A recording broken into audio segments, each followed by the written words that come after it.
France Info. Dans le Cantal, la garde à vue de la chasseuse âgée de 17 ans qui est à l'origine du coup de feu qui a coûté la vie à une promeneuse de 25 ans samedi se poursuit ce matin. Garde à vue pour homicide involontaire, un drame qui replace la question de la chasse au cœur de cette campagne électorale avec des voix de plus en plus nombreuses pour demander plus de régulation, voire l'interdiction partielle ou totale de la chasse. Bonjour Christophe Marie.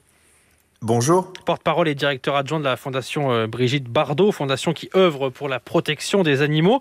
Que faut-il faire selon vous pour éviter la répétition de tels drames, ces accidents de chasse qui coûtent la vie à parfois des promeneurs, à des automobilistes victimes de balles perdues lors des battues ? Déjà, il faut une réponse politique, parce que la mort de cette jeune femme, malheureusement, n'est pas un cas isolé. En 20 ans, les chasseurs ont tué plus de 400 personnes et blessé des milliers d'autres. Alors, ce qu'on demande, évidemment, il y a un encadrement beaucoup plus strict de la chasse, mais aussi l'instauration de jours sans chasse pour arriver à un meilleur partage de la nature. En fait, on a fait un sondage l'année dernière sur justement le sentiment de sécurité ou d'insécurité des Français dans la nature. Et ce sentiment d'insécurité est très fort puisque 71% des Français se disent inquiets, en insécurité en tout cas quand ils se promènent lors d'une période de chasse. Et c'est quelque chose qui s'amplifie parce que on avait posé la même question en 2009. À l'époque, 46% des Français se sentaient en sécurité contre seulement donc aujourd'hui 29% des Français.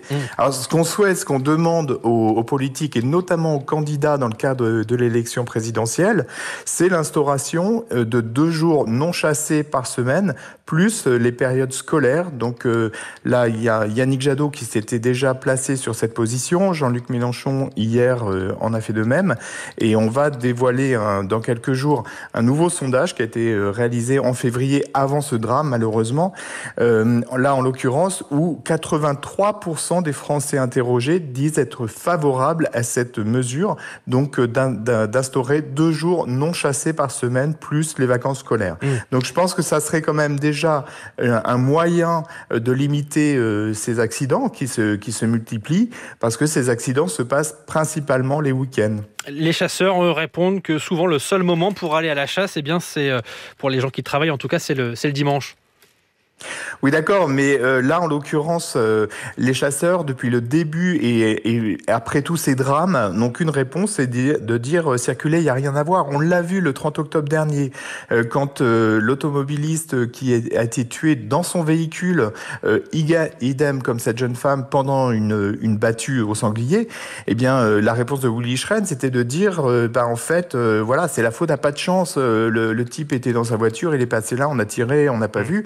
Mais c'est pas possible, on ne peut pas accepter cette irresponsabilité des chasseurs et cette absence de réponse politique face à cette problématique qui est une vraie attente sociétale. Maintenant, on n'a pas à supporter, à accepter que durant 6 mois de l'année, cette minorité armée ait le droit d'imposer son loisir à tous les autres en mettant tous les autres en danger. C'est ça aussi qui est problématique. Les chasseurs qui mettent en avant un autre chiffre, depuis 1999, le nombre d'accidents de chasse a baissé de 41%, mais c'est vrai que le moindre accident est un drame terrible. La secrétaire d'État à la biodiversité, Bérengère Abba, qui sera d'ailleurs l'invitée de France Info tout à l'heure à 7h40, annonce des décisions pour que plus jamais qu'un tel drame ne se reproduise.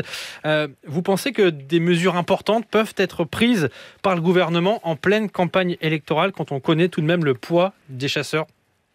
Mais le poids des chasseurs, il est infiniment moindre que celui des défenseurs des animaux. Évidemment, il y a eu une baisse du nombre d'accidents, mais il y a bien moins de chasseurs aujourd'hui qu'il y a 40 ans. Donc on ne peut pas mener la politique qu'on menait sous Giscard aujourd'hui, parce que déjà la situation n'est plus du tout la même. Notre rapport à l'animal et à la nature est totalement différent. Donc il faut effectivement amener des mesures fortes. C'est vrai qu'Emmanuel Macron a eu l'image de quelqu'un qui souhaitait la voix des chasseurs. Là, on sent que c'est plutôt de la droite à l'extrême droite que cette course aux voix des chasseurs se fait. Mais là, en l'occurrence, il faut arrêter de prétendre aussi qu'on empêchera ce genre d'accident, parce que malheureusement, tant que vous mettrez des mineurs, et pas que des mineurs, mais notamment là, dans ce cas, des mineurs armés d'une arme qui est susceptible de tuer des personnes, il faut quand même aussi réfléchir réfléchir aux conséquences de ce genre de situation. La France est un cas très particulier au niveau de l'Union européenne. Merci. C'est vraiment le pays où on chasse le plus longtemps. Et sur toutes les espèces en plus. Et où il Donc il y a un vrai problème effectivement et on attend une réelle réponse du gouvernement à ce problème. Et où on peut chasser effectivement tous les jours, contrairement à nos voisins européens. Merci Christophe Marie, porte-parole et directeur adjoint de la Fondation Brigitte Bardot, invité du 5-7 de France Info. Et je rappelle donc votre proposition, 2 jours sans chasse par semaine et pas de chasse non plus pendant les vacances scolaires. Très bon réveil, il est 6h25.